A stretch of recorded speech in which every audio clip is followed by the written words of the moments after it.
Hey, welcome to the Upland Nation podcast. I'm Scott Linden, your host. We're going on an adventure today. Well, actually, a lot of adventures. I will be polling some of you out there, asking you how your season is going so far. Out of that, you'll make a note or two, maybe even want to go to some of these places that these folks have gone. We'll get some tips. We'll get the reports on the highs and the lows, the interesting stuff, and of course, how the dogs are doing right here on the Upland Nation podcast. And how's your shooting going? In our Fix It segment, I'll have a shotgunning tip. Works for me. Maybe it'll help you if you're blaming it all on the dog. And then we will talk about your big trip and when you go and have you been. It's all coming up this week on the Upland Nation podcast, made possible by Mid-Valley Clays and Shooting School, TrulockChokes tubes, Purina Pro Plan Sport dog food, Sage and Breaker gun care products, Cable Gangs tie-out systems, Pointer shotguns, Heartland Lodge, and HiViz sights.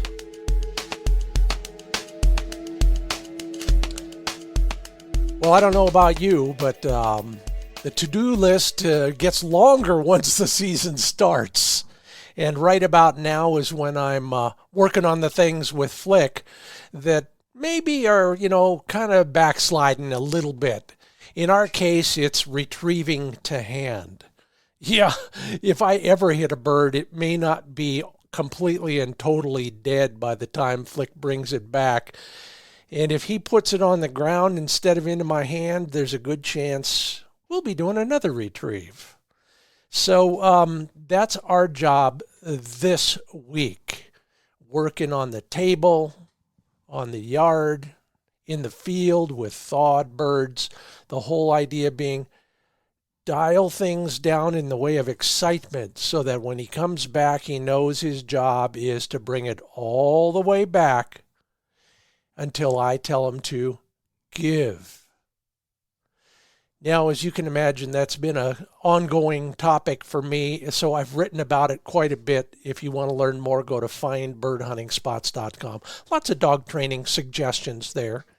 Maybe some of those will work for you. You have been busy.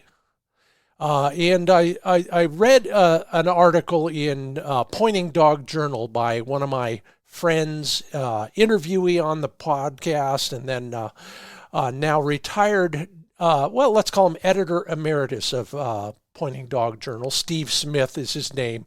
You probably recognize his name. And now his son Jake is editing that magazine. And thanks, Jake, for all the work. Appreciate that. Got another great piece. Well, you decide. Got another piece in there that I really enjoyed writing in the current edition. So take a look at that.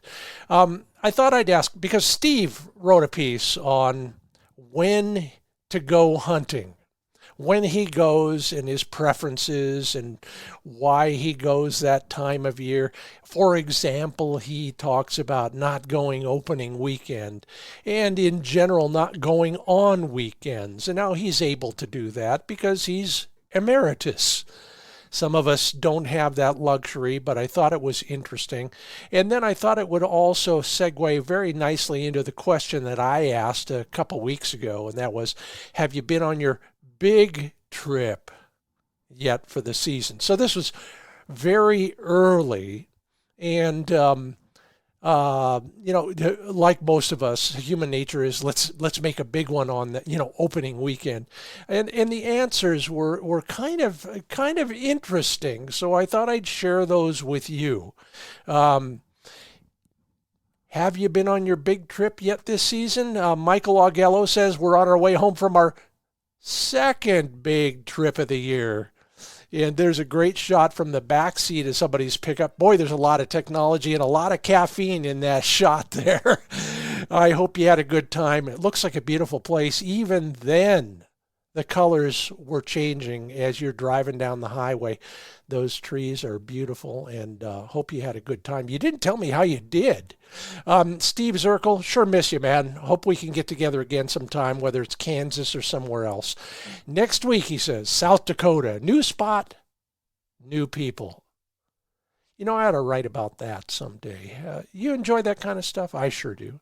Randy Gazda, southern Minnesota, way better numbers than eastern Montana, he says. And there's a couple ringnecks hanging on an old piece of agricultural equipment with a black lab in the foreground. Beautiful shot.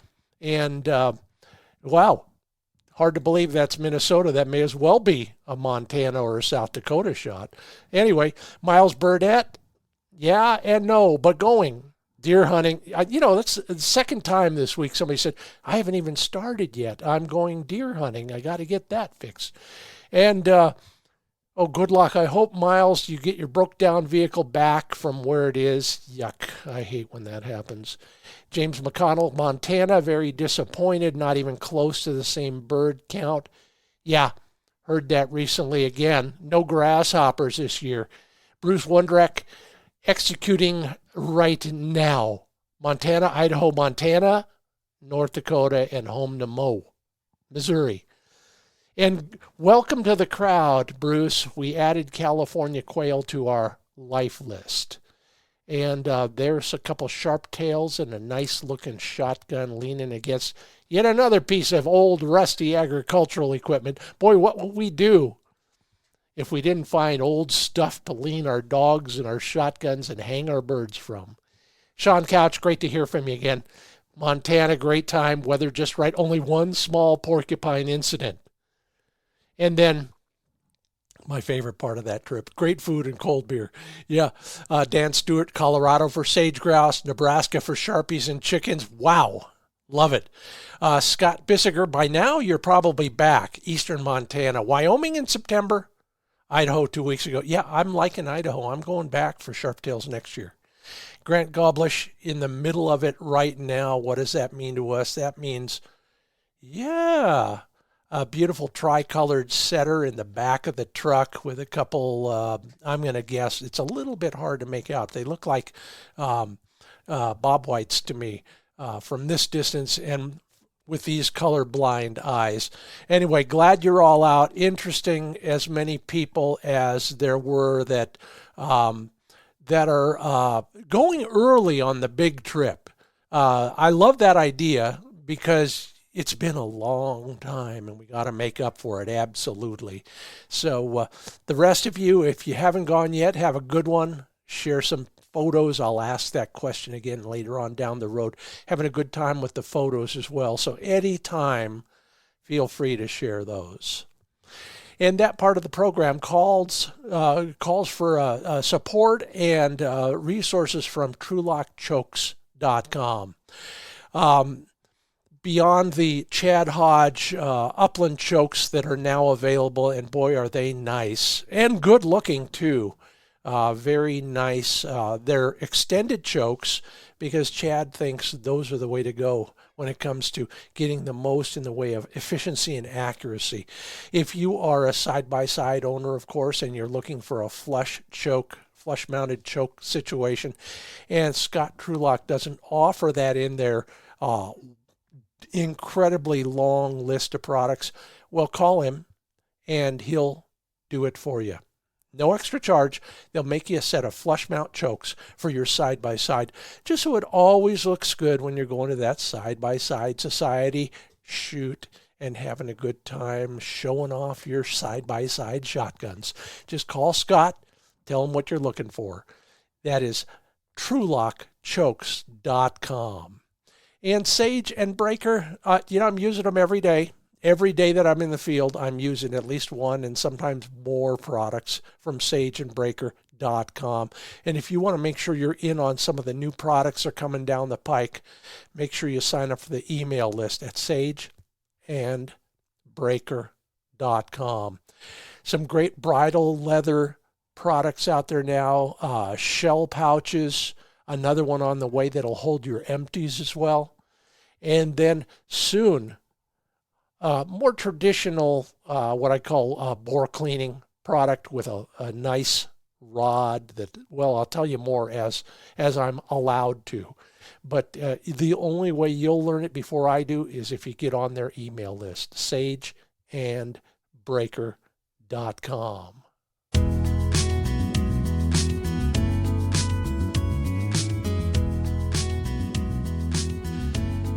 Well, I'm so looking forward to this. Many of my good Facebook friends who are also friends now, and let's just qualify that, there is a difference, joining me, including from Northern Utah, Brett Woodcock. Brett, welcome back to the Upland Nation podcast. Hey, thanks. It's good to be here. Thanks for having me on. You know, last time we talked, you had a book, and it was relatively current at the time. How's that going? Well, I've had to. So it was originally traditionally published, and there was a problem with the publisher. They went out of business. I had to republish it. Oh man! I had to self-publish it on Amazon. It's available still in hardcover. It's called A Millionaire's Dream. Okay, A Millionaire's Dream on Amazon.com. Yes. Brett Woodcock is the author. Check it out there. Man, I understand completely how that all goes. My last adventure with my publisher was, well, I'll save that for off mic. Anyway, fair enough. We're talking bird hunting. It's still relatively early in the season. In fact, there are some poor schmoes who can't even hunt yet in their home state. That's sad. I'd move. I know. But you can, I can, and we're not rubbing it in, everybody. We're just helping you get motivated. Hey, Brett, how's your season going? You know, it's been hot and cold. Forest grouse was really quite good. We had a pretty good rough grouse hatch, which is one of my favorite birds to hunt.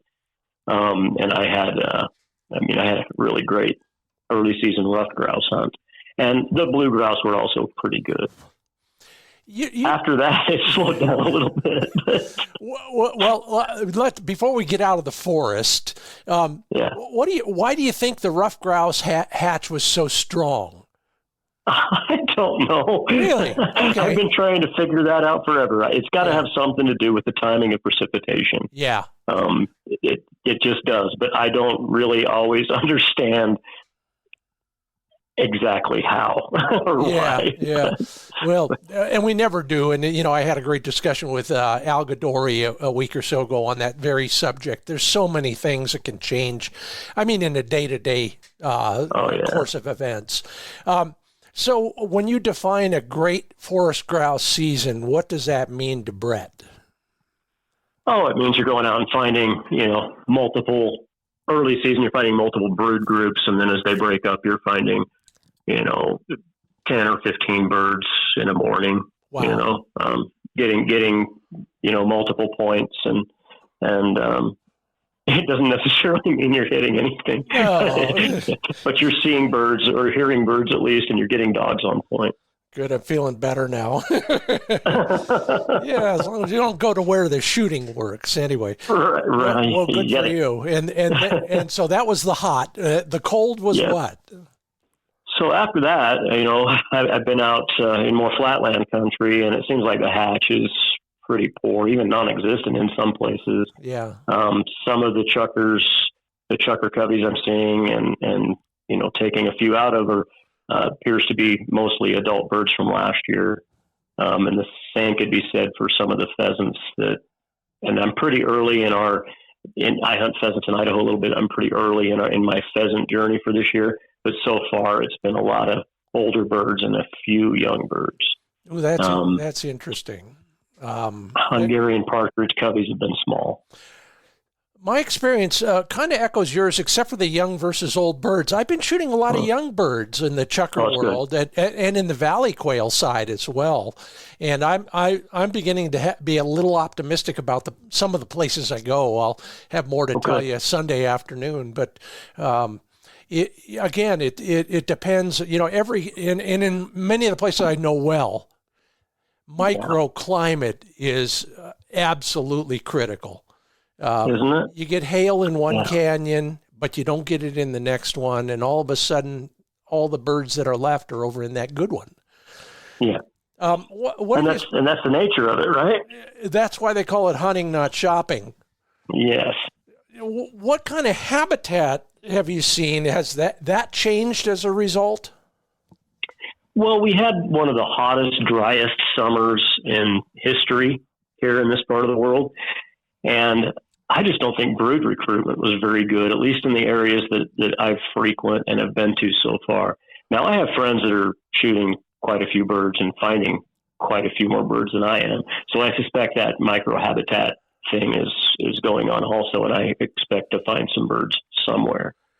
They're not going to tell me where they are, but that's okay because I enjoy the process of finding it.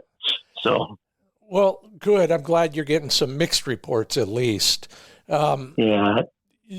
When you're finding birds, are you finding them at a particular elevation? You're finding them in particular kinds of habitat? How's your actual hunting with a capital H going? Yeah. So, no, I'm finding birds. This year we had some rains in September, and those rains have greened a lot of things up. Yeah. And a lot of the birds that I chase, the sharp tails and the chukars and Huns, they're eating a lot of greens already, which might be a little bit early in this part of the world. A lot of times the greens are not green yet. Yeah. So the chukars for me have been a little bit higher than they were last year. Not like lots higher, but in general higher than they were last year. The sharp tails are pretty much where they always are. Yeah. I didn't find them anywhere weird or anything. They're just kind of in typical sharp tail habitat, sagebrush mixed with grassland flats with some forbs mixed in. So, yeah, I don't know. I can't give you anything extraordinary about it. It's just been good. But I've been shooting birds. It's not like I'm not shooting birds. Just you go from a 10-year high or whatever last year was, where we had just everywhere you went there were birds. Your dog was always on point. To now you've got to go out and find them, and that's the difference between this year and last. I'm if you've seen me shoot, you know this, but I'm handicapped in many ways. One of the ways is I'm slightly colorblind.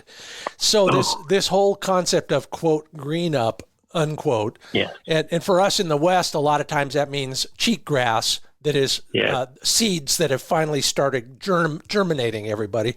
And you all have something like that. And at one point or two in time, that's what a lot of birds will be eating. And not just chukars. I found a lot of that in both Huns and valley quail, for example. But, and their prevailing opinion is, well, if you don't see that, then don't even bother hunting there. But this year, I found that the birds have gotten pretty creative in what they're eating. Do you open many of the crops? Have you looked in there and kind of figured out what they're doing, at least that day? A lot. Yeah. I mean, that's. I mean, if you're a bird hunter, that's an essential tool in your box. You've got to know the food source.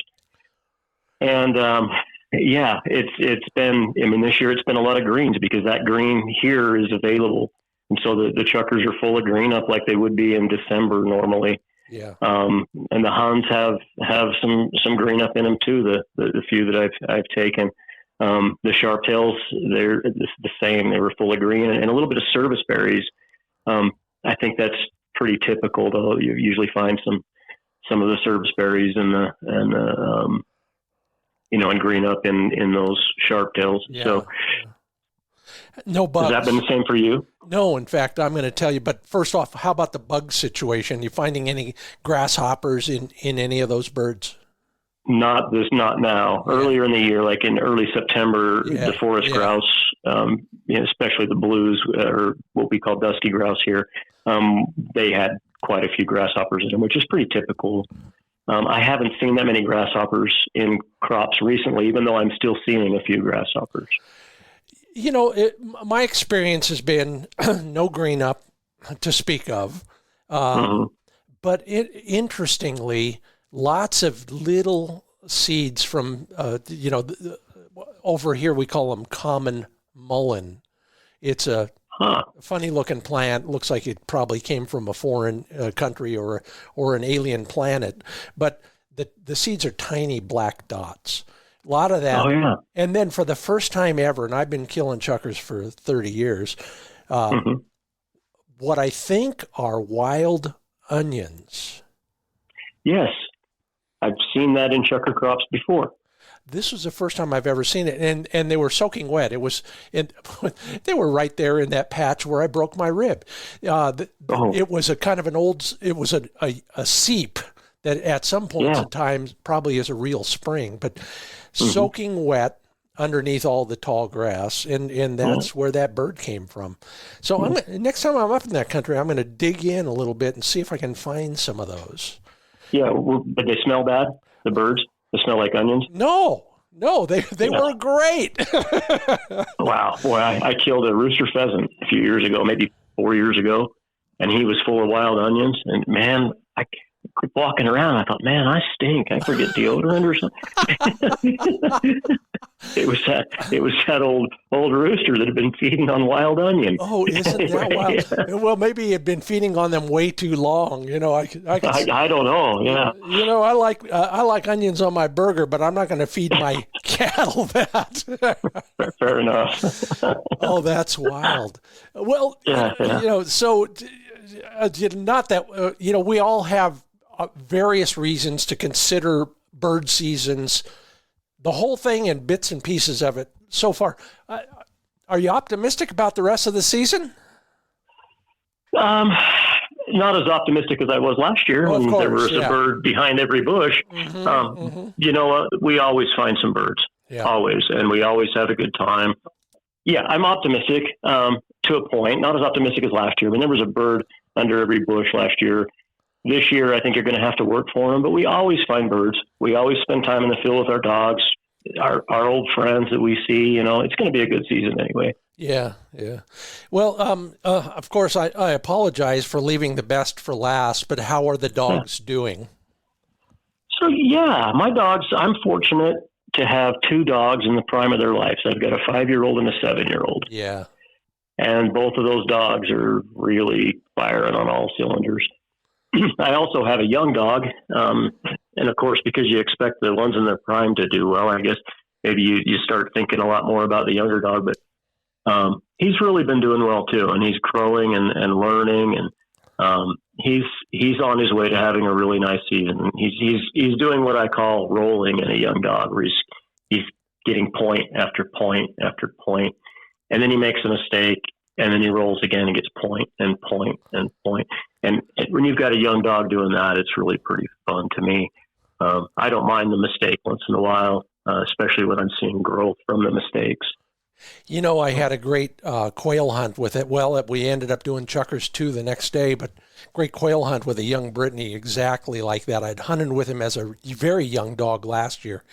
Got to watch him exactly a year later, and a wonderful experience because he was essentially showing off for some other folks who long lost their Brittany many years ago. Oh. And that's nice. I like that term rolling because this guy was, and maybe for the same reason, this guy was getting into a lot of bird contact. And at that point in his evolution, I think that's probably a really good idea. It is. Yeah, it is. And like I say, you can go when you finally get into that moment and that dog's doing most things right and he's really rolling and he's understanding his job and he's working for you. He's not just completely independent. Gosh, it's fun. Yeah, absolutely. And could you nail it so far? Could you nail down one highlight of your season? Yeah, it was last Friday I would have told you something different, but Saturday something happened that was better. I mean, you're lucky. That's two. I know. So I took a young man hunting on the youth pheasant hunt here in Utah on Saturday. And we were hunting in a place that was infested with roosters last year. This year, the infestation has not occurred. Oh, man. Oh, my. So it was kind of tough. But I had my 7-year-old dog on the ground. I call him the doofus. And he ran really nice for this young man. And he got on the trail of an old rooster and trailed him out and pointed and trailed and pointed and trailed probably 300 yards in all directions, showing the young man that roosters don't always run straight away. In the end, he got the bird pointed, the dog did, and the young man walked in on the point and that bird got up and he pulled up that youth 20 gauge and knocked that bird down stone dead, the first shot. And he was emotional like he'd just killed a 6-point bull elk. Yeah. Made my season right there. Oh, I love to hear that. As an old teacher from way back, that is exactly what gets my juices flowing. Fantastic. Yeah. Yeah, we were about shedding tears in the field together, and I've seen lots of roosters die. So it was pretty cool, man. I don't blame you, and I love that. That's a great way to end this. Just for the record, one more time, the name of the book, A Millionaire's Dream. It's now available on Amazon.com. Hey, while you're there, buy my book, too. Great idea. Books, now that I think about it. The other one's still in print, too. So anyway, Brett Wanicut, always great to talk with you. We'll do this again at the end of the season, and let's hope that you're as optimistic then as you are now. Enjoy the rest of it. Thanks for being part of the Upland Nation podcast. Thanks, Scott. Shoot straight. Will do, I promise. Okay, and now from the wilds of northern Utah, we travel due south into the 702 area code. Rashawn Gordon joins me from Arizona. Rashawn, always good to talk with you. It's been a while, my friend. How the heck are you? Been doing really good, Scott. Been doing really good. How have you been? Oh, thank you for asking. I'm doing well. It only hurts when I breathe. I'll tell you I've already told that story on the podcast, so I won't bore anybody again. But there are times of year when I'd rather be down there than up here. This is not one of them. But I do want to talk about hunting down your way. And, I think maybe you cross the border once in a while too. Tell me, how's your hunting season going so far? Our dove season was fantastic. Yeah. We had the first half of dove season was really good. Quail season opened up a couple of weeks ago. Unfortunately, just before the season opened, we got hammered with some tropical storms. Oh, yeah. Yeah, and we had flooding. Our desert that should be brown and crispy right now, it's all green and beautiful, but it causes problems when we get weather like that, because now the quail are no longer dependent upon their normal water sources. There's new food everywhere for them, so the coveys disperse and scatter. So hunting has been difficult for a lot of people, and I guess they're impatient. They got to wait for everything to dry out for the quail to go back to their normal habits, but people are having a really tough go of it at the beginning part of the season here. That's interesting because, we expect that later in the year, not from rain, but from snow and rain, of course, too. But already you're having that. But at least the chicks survived, right? I saw the average brood over the spring and summer months was about 8 to 10 chicks. So, they do have chicks don't have a high survival rate. So I was hoping out of the average brood of 8, maybe 3 or 4 survived. Yeah. And just before the season opened, we were seeing decent covey sizes. Yeah. Yeah. Opening day though was tough. I think we did get into like 6 coveys of quail. Some of them were decent size, and we saw one that was really big. But a lot of guys are not having any success locating them. Yeah. But again, we scout. And we know, what's going on with our area. And a lot of people need to put in that preseason scouting and get familiar with everything that's in the area that they want to hunt. That's great advice. We're in the middle of the season now, so it's too late for a lot of us to do that. But correct. Somebody inspired me a few weeks ago to remember that we can scout during the season too.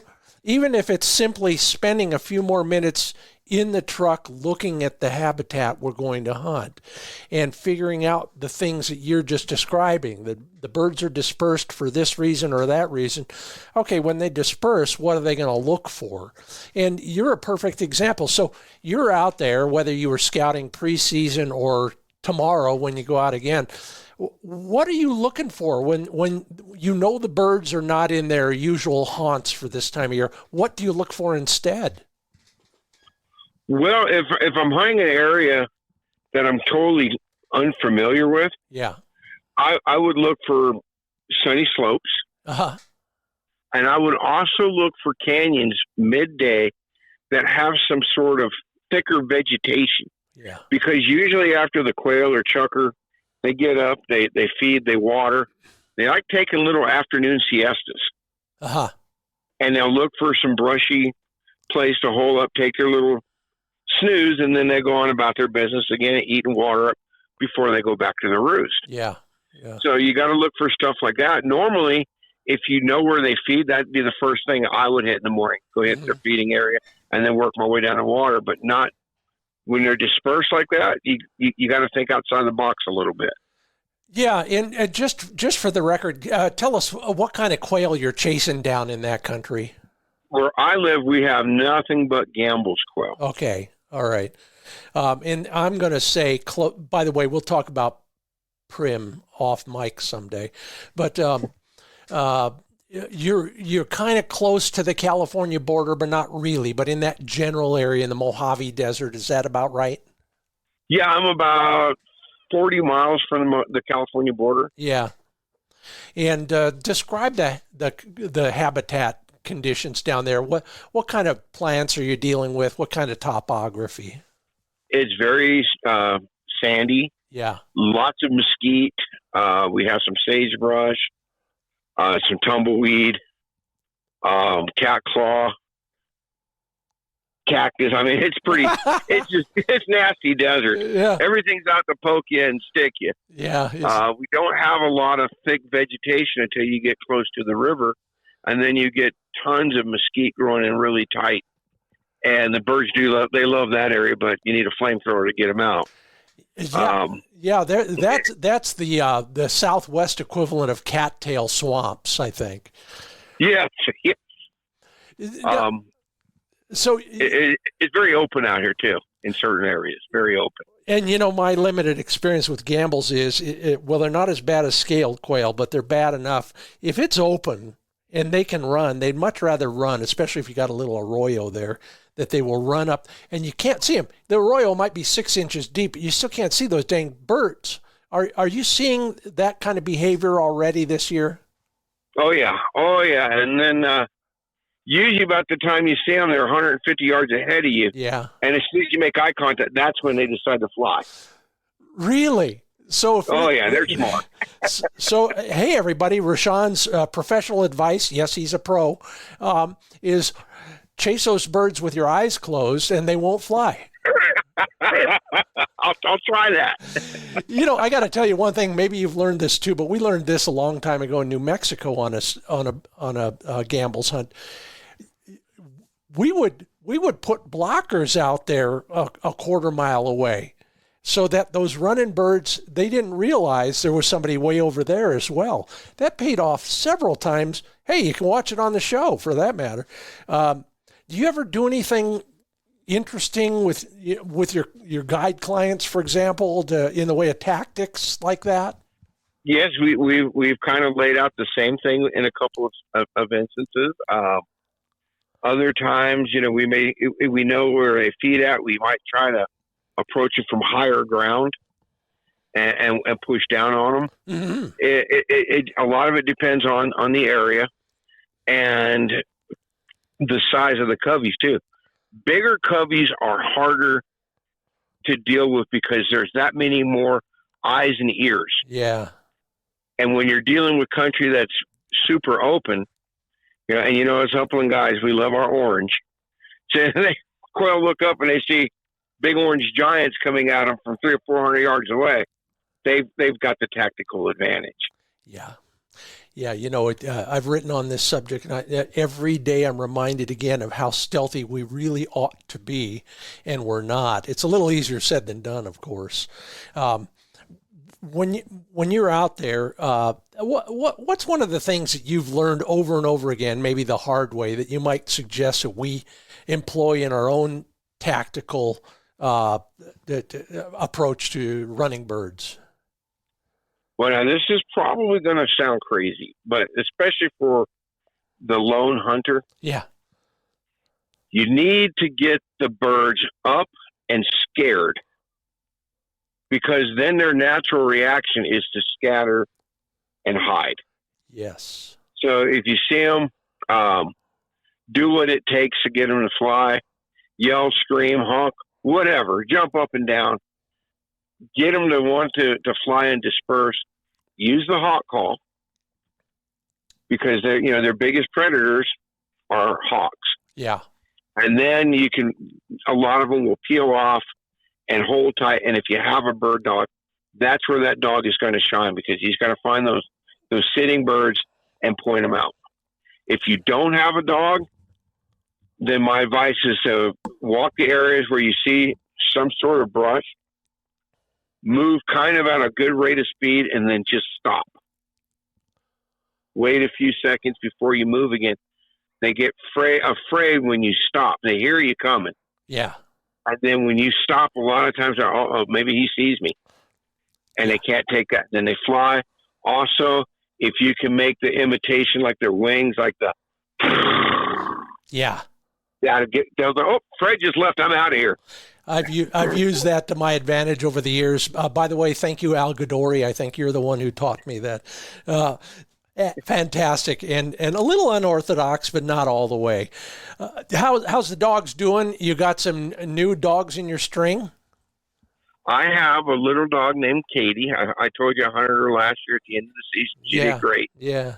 I have yet to get to put her down this year so far, but hopefully here in the next week I'm going to have some time and get out and spend some precious Katie moments, and hopefully I can get her into some quail. And then I also just got a new puppy from Ohio named Rocky, and so far he's doing really good in training, so I got high expectations for him.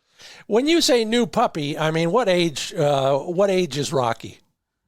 When I had Rocky shipped down, he was 12 weeks old. Wow. So I think he's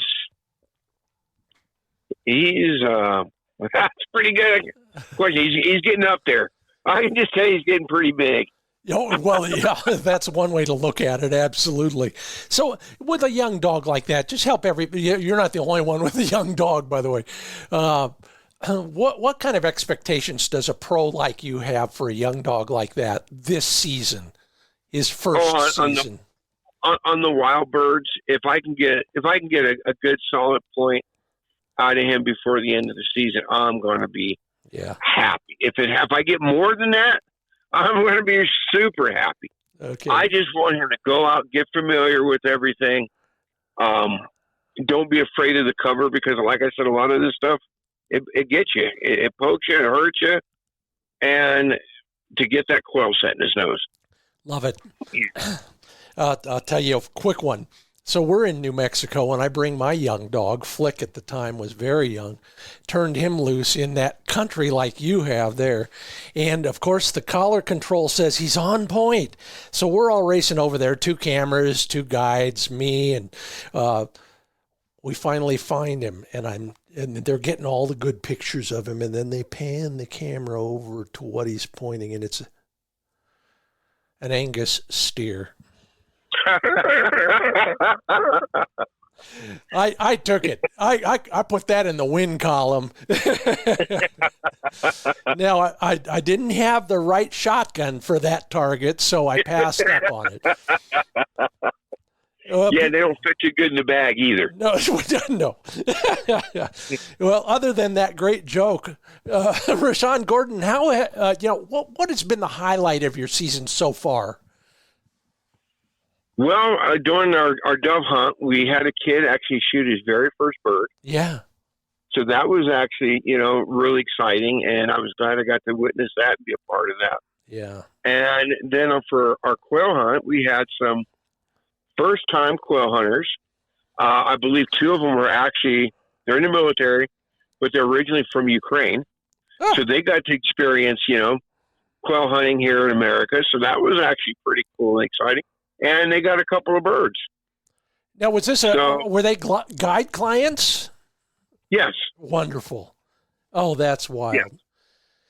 Yeah, and they came up for dove season. They actually have a short hair, and I trained their dog. Yeah. So we've got a kind of a nice little relationship going on, and it was great. I love seeing people, get out in the outdoors, especially first-time people. Yeah.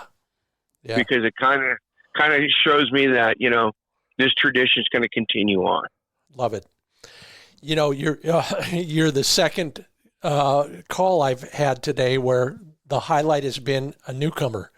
I think there's a trend developing here. So glad to hear it, and glad you're well and out there doing it. Good luck with the 2 young dogs, and of course all the rest of those dogs as well. Hey, if anybody wants to learn more about your guiding this time of year, what's the best place to go to get information? Well, I know this is great. Facebook. You can get a hold of me on Facebook for Sean Gordon. And I do have a Gordon's Gun Dog page. Okay. And I'll tell you, folks, if you've not hunted desert quail, it's an experience. Everybody should have it. I highly recommend it. Someday I'll be down there. Maybe we'll walk along that Colorado River at some point. Rashawn Gordon, always great to talk with you. Take care. I hope the rest of your season goes well, and thanks for being part of the Upland Nation podcast. Hey, thank you, Scott. Enjoy talking to you. Ditto. Bye-bye, my friend. Bye. The rest of you, we've got more to talk about, more guests talking about their season and inspiring all of us in so many ways. It's always fun to talk with buddies, near and far, and we'll probably learn something as well. I got more reports from around the country. Our Fix It segment is about, maybe fixing your own shooting for a while, and all of that will come up right after this word from Pro Plan Sport dog food by Purina, designed for active, hard-working dogs. Yeah, like yours. High protein, real meat is the first ingredient, 100% complete and balanced nutrition. For dogs like yours and mine, that nutrient-dense Pro Plan Sport 30-20 formula tastes great. I watch them every day now. I put those food bowls in the box and watch my dogs eat.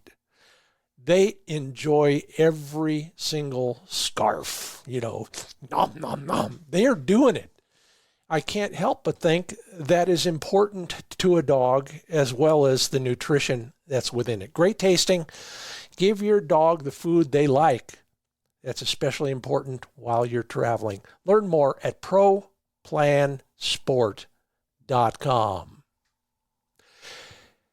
And PointerShotguns.com is my armorer of choice, whether I'm testing out some of those new FT12 semi-automatics or going back over to the dark side and shooting some of those Acreus over and unders. They've got a little bit of everything, no matter where you are on your shotgun journey. I've used the term before, and I mean it in the broadest sense. If you're looking to upgrade from something to something, maybe you're just intrigued by side-by-sides. Well, if you want a good-looking gun, as well as one that functions, they've got it. From Cerakote colors to case coloring to all the usual suspects when it comes to the metal. It's all available all the time. These guys are bringing in guns every week. Go to PointerShotguns.com, find a local dealer, or check out Bass Pro, Sportsman's Warehouse, Cabela's, or Turner's Outdoorsman. PointerShotguns.com.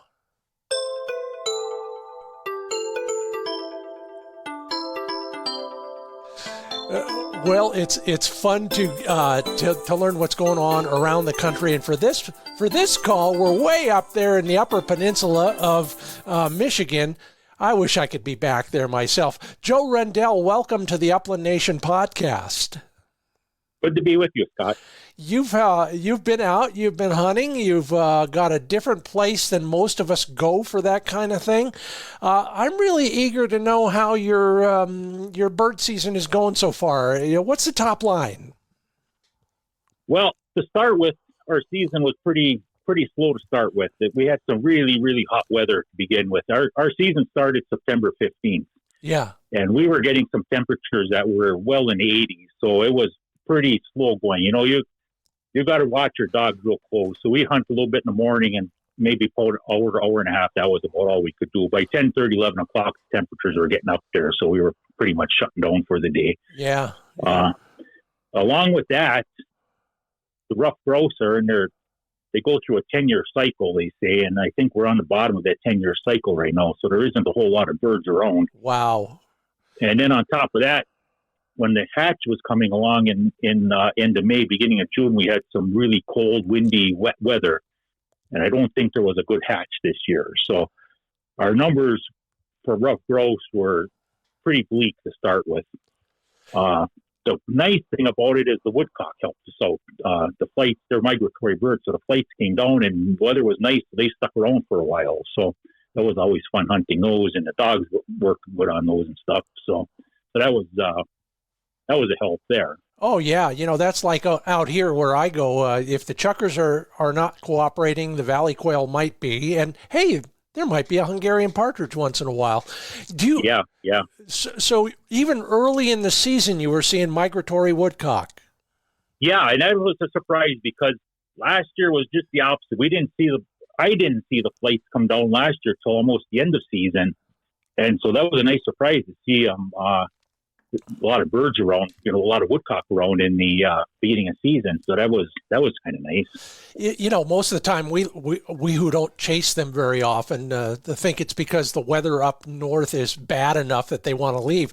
But early in the season, could that be the case as well? Or why'd they come down so early? That's what I'm figuring. There must have been some weather up north that pushed them down. Yeah. Or maybe they just stayed around here all summer. I don't know. Maybe they never went up north this year. So yeah. Or maybe there was some good hatches that this is where they made their home for. I don't know what the deal was, but it was a nice surprise anyway. So yeah, I've never heard that with woodcock. In the West, in particular, in the Central Flyway and the Pacific Flyway, geese will do that. They'll decide, there's no point in going further north. This is pretty good right here. Yeah.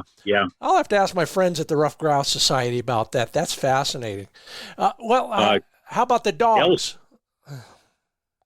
I've got two Brittany's. One is about 7 years old, and the other one's about 3 years old. Okay. And my 7-year-old dog, she's a pretty solid dog. She's right on top of her game. And my 3-year-old dog, this is her really coming into it this year. Last year she was pointing birds, but she had a tendency to crowd the birds a little bit. And so we were getting a lot of wild flushes. But this year, I think that nose developed on her or something a little bit, or maybe a little bit of work over the summer or something. But she's really, the light bulbs come on this year with her. So she's really starting to and then her confidence is picking up too. So that always helps. So yeah, I love that story, and they're all related. Her nose might have developed, but what really I think developed was her experience of crowding birds the year before related to her nose. Right. And they say wild bird make bird dogs, so it just takes a while sometimes. But yeah, this is her. And my experience with Brittany's, I've been working with them now for about 27, 28 years. It usually takes about 3 years for them to really come in on their own. So she's pretty much right on schedule with that. I love it. What kind of training you're doing in the off season with a dog like that? Are you working on steadiness? Are you working on retrieving? What do you do all summer? I usually work on steadiness. Now this year, a friend of mine did some trapping of some pigeons, so I was able to get some pigeons from him, and then I got some launchers and stuff that I use. But about maybe beginning of August, she was starting to get a little bit too complacent with them, so I took her off the launchers. I said she kind of knew where my hiding spots were, and she knew what we were going to do when I got her out. So I said we got to get away from that because we're not making any progress with that. So we just kind of let things go, working on steadiness, just on a check cord and stuff like that, and obedience and stuff like that. It paid off. So yeah. I'm laughing with you because if you work with launchers, or even if you just plant your birds in the same spot all the time, the dog will point that spot whether there's a bird there or not. Well, yeah, you let them go and they go running right over there. It's like, well, how do you know a bird's over there? But they don't forget things. No, that's the amazing thing about bird dogs, Scott, is how they can process all that information. They're running, like in our case, through the woods. Their nose is on the ground. and yet they can process all that information. And when they get into some scent, they just lock up. I mean, how do they do that? You know, it totally amazes me. You know, that's, Joe, you just mentioned something that I've never seen anything written about, and that is the process itself that gets a dog to decide, I smell that, I better stop. I'm going to look that up and see if anybody's written on that subject. And if not, hey, maybe I can get a magazine assignment out of that. Describe your habitat where you're hunting ruffies and woodcock most of the time. What's the country look like up there? I try to hit those 10 or 15-year-old logging jobs. And by the time that 10 or 15 years comes in, you can start getting that canopy starts building up a little bit again. And yet there's enough sunlight that comes in where you're getting an underbrush underneath them. And those birds kind of like, that's what they like. I don't know. It's, you know, it's cover, it's food, it's everything they need, you know, and then you hit the edges of those and you're pretty much, you can find birds, you know. Now, like I said, the beginning of our season was pretty rough, but now the last 3 weeks, maybe our leaves have come down off the trees. Yeah. And I'm starting to see a few more birds around now. So I think from here on out, we're going to have a pretty decent season. Our season ends on November 14th. And then it's on hold for a couple weeks for deer season, a rifle deer season. Oh, yeah. And then it starts back up for the month of December. So hopefully now between now and November 14th, we can get some good days in. And temperatures are cooling down. We had frost last night. It was down in the 20s. We had some pretty good frost. So I think the birds got to start moving around. Once that cover goes on, the leaves start coming down. You know, their feed changes. They got to look for cover. So they start moving around a little bit more. So I think we're going to have a pretty decent end of season here. Well, what are those birds eating this time of year? They'll start off beginning of season probably eating a lot of berries, insects, stuff like that. But now when you start getting some frost and those berry bushes start dying off and stuff, they'll switch over to more tree buds and things like that. You know, the clover, as long as the clover stays, they'll be looking for clover and grasses and stuff like that. But they're actually starting to change over toward more tree buds and stuff like that. So, oh, fascinating. And the logging that's going on out there, what are they cutting down and what is growing back? Mostly it's hardwood that they're cutting. All right. And then it comes back in as hardwood again. All right. If they do a clear cut, then you'll get some aspens to come in there. And a lot of people are complaining because they say you're not enough clear cuts, but in reality, I think about a 5-acre clear cut is about what the rough grouse like. Anything more than that, they start losing that cover. They like a roof over their head, like, so to speak, you know. And you start getting it too big, then there's not that cover that they like. They you know, everything likes a rough grouse, the hawks and everything else. So they got to have some protection over the top of them too. So yeah, and you're talking about the high trees that are right next to it, right? Right. Yeah. Well, besides talking with me and everybody else on the Upland Nation podcast, what's been the highlight of your bird season? I've been getting out quite a few times. Yeah. But like I said, my young dog, she's starting to come in, so that's kind of that's nice to see there. And the one about a couple weeks ago, I had my older dog out, and we were working through an old logging skid trail, and it was growing up with some balsam and spruce trees and stuff. They're probably about 6 feet high, 8 feet high, something like that. And I come to a little meadow there, and I wanted to turn to the east, and she was out in front of me, so I blew my whistle to get her coming back the right direction. And I could hear the bell coming back, and pretty soon the bell stops.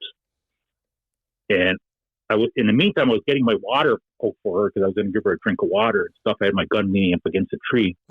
Of course. And I heard that bell stop. I said, she's on point. I dropped the water bottle, I grabbed my gun, and went around up toward where I last heard the bell. I went around a spruce tree, and there she was, all tangled up, nose right on the ground, rear end up in the air. And just like that, a woodcock flushed right out from underneath her nose. And I said, boy, I wish I would have seen how she locked up on that one, because it was probably one of those where she was running along, her nose stopped, and the rest of her kept going, and they just pivoted right around on her nose. And she had that thing locked up. And that was really, really nice to see that, a point like that. I'm seeing it in my mind's eye right now, and I know exactly what you mean. They somebody said to me once, "Oh, he swapped ends on that one." Yeah. It's like they nailed the nose down, and the rest didn't stop. I love it. Okay, so I got to ask, did you shoot the bird? Yeah, I got that one. I did get that one. Well, that is definitely a highlight, and I'm very jealous. You know, I did shoot a few woodcock up in that country a few years back, but the only mount I brought home was an alder branch. I shot a lot more of those. Well, I got a good birch tree the other day. Bird crossed on me right to left, and I swung on it, and I pulled the trigger, and just like that, I hit a birch tree. Man, there was birch bark flying all over the place, and the bird kept flying. I'm glad I'm not the only one. That's great, and good on you. Joe Rundell, it's been fun talking with you up there in the UP. You know, once you're snowed out up there, you ever go any further south and hunt some of the other birds? Sometimes I'll head over to South Dakota and do some pheasant hunting over there in December. It all depends on how December goes here. You know, December here, you can have 50 inches of snow or you can have 50 degrees. It all depends, you know, we'll just kind of go by how the weather goes. So. Well, that's how I'm doing it this year. I'm just going to walk out the front door, look for the blue sky, and drive that direction for a while. So good on you. And thanks for sharing your stories. Enjoyed every bit of it. Glad the young dog is coming into her own. And hope the rest of your season goes well. Thanks so much for being part of the Upland Nation podcast. Thanks, Joe Rundell. Okay, thanks, Scott. If I don't see you or hear from you to the end of the season, I'll see you at Pheasant Fest probably. Looking forward to it. Stop by. If I'm not noticing you, throw something at me. Yeah. I'll see you and everybody else there. Thanks so much. Okay, thanks, Scott. We'll see you. Bye. Oh, man, so true. And, by the way, I'll be at Pheasant Fest. I almost always am. And if I'm not in a booth, I'll be in another booth. And if I'm just walking down the aisles, that's a great time to flag me down. Always willing to talk. Love to share stories with you. And, here comes some more stories right now. Well, he's in the same area code as me, but he's way over there and around that big mountain range. Travis Hampton, welcome to the Upland Nation podcast. How you been? We've been great. Getting out, seeing a few birds. Yeah. Well, you told me off mic a story or two that got my juices flowing, and I'm going to be in some of that country, so I'll watch for that. That's the number one question we're trying to answer today is, how's your bird season going? How would you sum it up so far? Well, I've got 2 middle school cage kids, and we're pretty busy. So I've only been out a couple of times. I was able to take advantage of the ODS&W youth hunt out here at Lad Marsh with my son, and we got a pheasant there. Yeah. Which that kind of counts, kind of doesn't. They plant a bunch of birds out there, so I don't. You never know if it's a wild bird or a put and take one. Which, but not that I'm a wild bird snob. I'm not. Been out once looking for some chukars. My dad and I checked out a spot that burnt last year, and we hadn't been out there since it burnt. We didn't go out at all last year to this spot. And fortunately, we got into some birds like 20 yards from where we parked the truck. Very little cover. We didn't have a very good grass year out in this area, at least. The grass is pretty short, and that burn, there was like no sagebrush. It burnt off almost all the sagebrush. So, but the birds actually held reasonably well for us. Like it was fine. We were out for 3 hours, and I got a couple of chukars and a Hun. And so I was happy about that. And then last weekend we were out chasing some pheasants, and we've had really good pheasant production in our area, Union County, Baker County, Oregon, over the last couple of years. And before season, talking with some of the biologists, like out at the marsh and that sort of thing, kind of the feeling was that we were going to have good numbers. Maybe not as good as last year or two, because the hatch wasn't great, but we had enough holdover birds that you would still see plenty of birds to get after. And that's that, if I had to make an assessment, that's what I would say. It's like, yep, there's birds out there, and like any good year, if you burn up your boot leather, you'll find them. I'm glad to hear that, especially on the pheasant side. I want to talk about that burn you hunted for chukars and found a Hun too, by the way. Go ahead. That burn was part of that Berkey fire that happened last year, part of that complex. And I was really bummed because we had a really good chukar hatch last spring. Yep. Or spring of 24, I should say. And I was really excited. I've got they're 3 and 6 now. I've got 2 German short-haired pointers, and I was really excited to get out and chase the birds. And then that burn came along, and you could take a map of the burn, and you could overlay like my onyx point or marks where I've marked pevies. Yeah. And it's almost like a direct overlay. Oh wow. Oh yeah, it was just like it wiped out probably 80% of my like where I typically hunt. Yeah. And so it's like I had to go out and explore some new areas, which is not a bad thing at all. It's fun. It's just but it was kind of a letdown because it's like we were looking at having a fantastic year. But yeah, I was pleased that burn. I was pleased to see there were some pockets of sagebrush that are still out there. So there's a little bit of like winter cover for the birds, just in pockets. And the grass I think will come back. I think we just had a bad grass year this year. Yeah. Which I guess is like pretty common throughout the like Nevada, the high desert, all the way into Eastern Oregon. That's what I've heard from a couple of different posts and stuff that I've seen.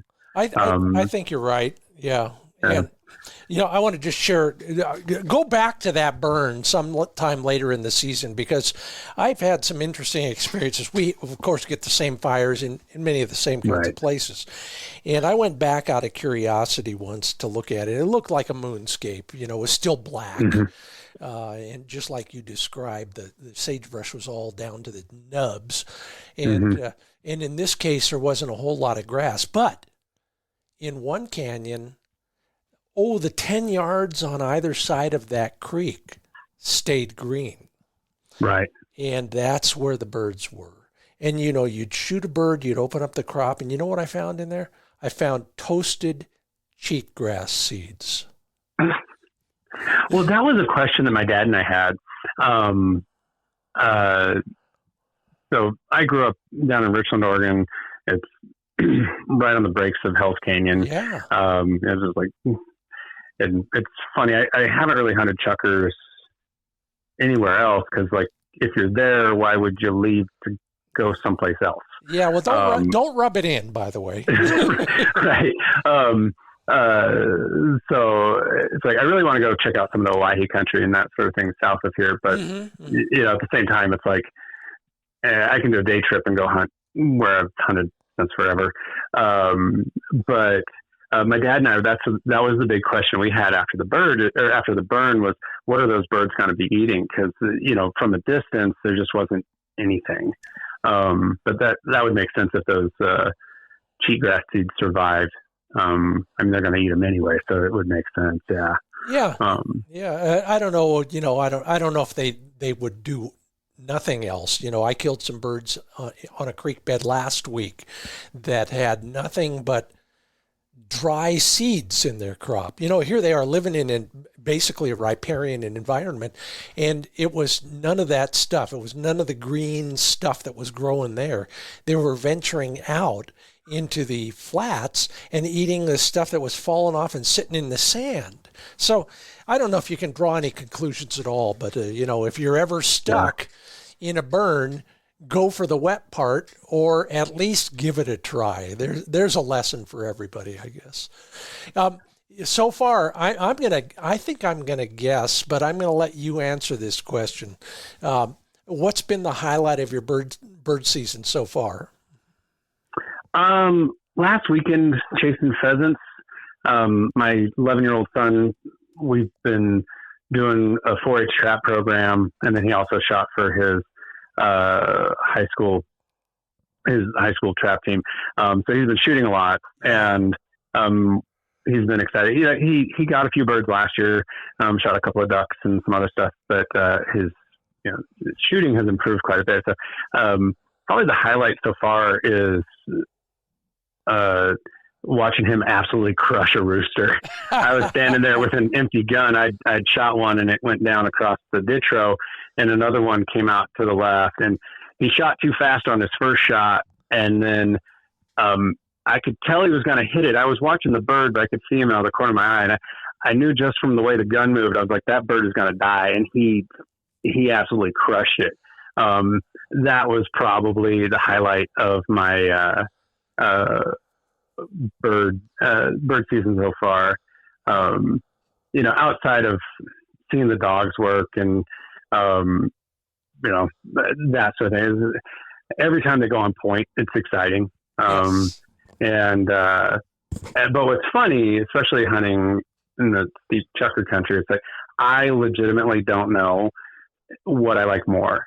When I see them go on point or get an alert on my GPS that they're on point, or seeing them come out of some nasty hole with a dead one in their mouth.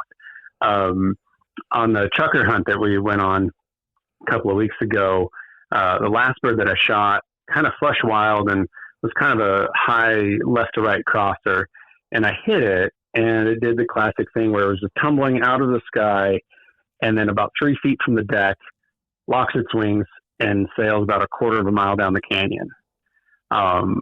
And my dogs were, we were able to go down there with the dogs, and they were able to recover that bird for me. So like that stuff, when they find those birds that, you just would not find otherwise. That's always a good moment for me. It's just like, this is good stuff. Oh, all of those together are incredible, and I'm jealous. What great high points so far. It's absolutely true, every bit of it. I'm thinking of a canyon a little bit further south from you where that exact same thing happened. We had to go all the way down to the bottom, spent 20 minutes looking for that thing. I gave up, started walking towards the truck. The dog, I didn't know where he was. A couple minutes later, he comes up behind me. I hear him. He comes around in front of me, and there's that bird right in his mouth. Yeah. I think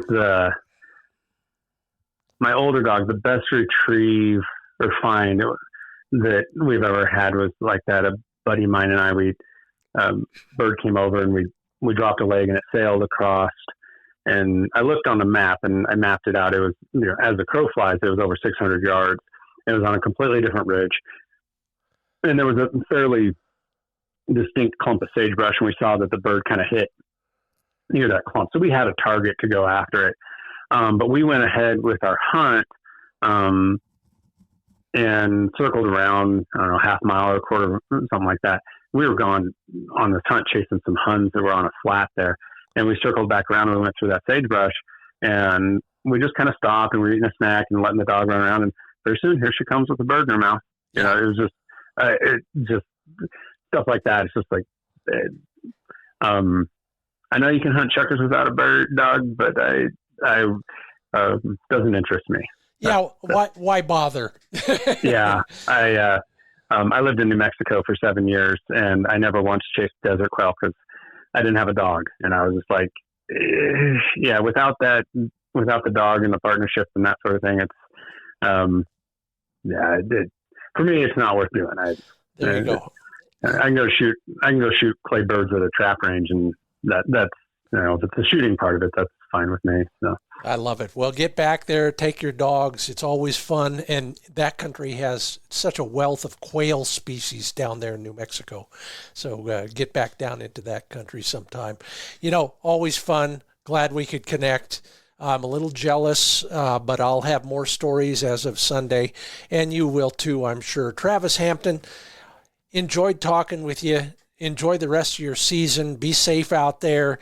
Thanks for being part of the Upland Nation podcast. Oh, thanks, Scott. Have a good day. You too. Bye-bye. Bye. Oh, and we still got a little bit more. Yeah, if you're not hitting near as many birds as you hope to be, I have a suggestion. It's worked for me. It'll be coming up in the Fix It segment, so stick around. After a break from, one of the best shooting solutions I have, Mid-Valley Clays and Shooting School.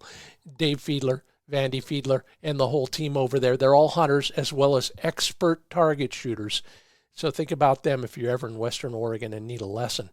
But also, if you are shopping for that new sub-gauge gun, maybe it's time to do that. Well, they got a massive selection, including some Browning guns. In fact, a lot of gauges, a lot of models, many hard-to-find Browning models, especially in the field-grade guns appropriate for hunting. If you'd like to shop that line, go to midvalleyclays.com. And then before you pull the trigger on your gun purchase, counsel with Dave Fiedler. Just give him a call. Get the number at midvalleyclays.com. And let him know what you're doing, why you're doing it, how you're doing it, and what you're looking for. He might have some thoughts for you on some alternatives or just a better buying experience. It's all at midvalleyclays.com. And see what you've been missing at HiVizSights.com. Yeah, the video that I made for them is probably the most clear explanation of what I mean when I talk about your mind's eye seeing the muzzle and your real eyes seeing the target. Match them up, pull the trigger. The next thing you're going to say is, fetch. These interlocking light pipes allow you to quickly and easily switch out the colors. You can move the whole assembly from one shotgun to another real easily. Usually it's mounted with magnets. Believe me, they're pretty strong. They've never fallen off. So you'll need a little bit of finger strength to do it, but it's simple, even for this guy. You'll never lose the bead while you're focusing on the target. Success? Yeah. Take a look at some of my pictures. HiVizSights.com.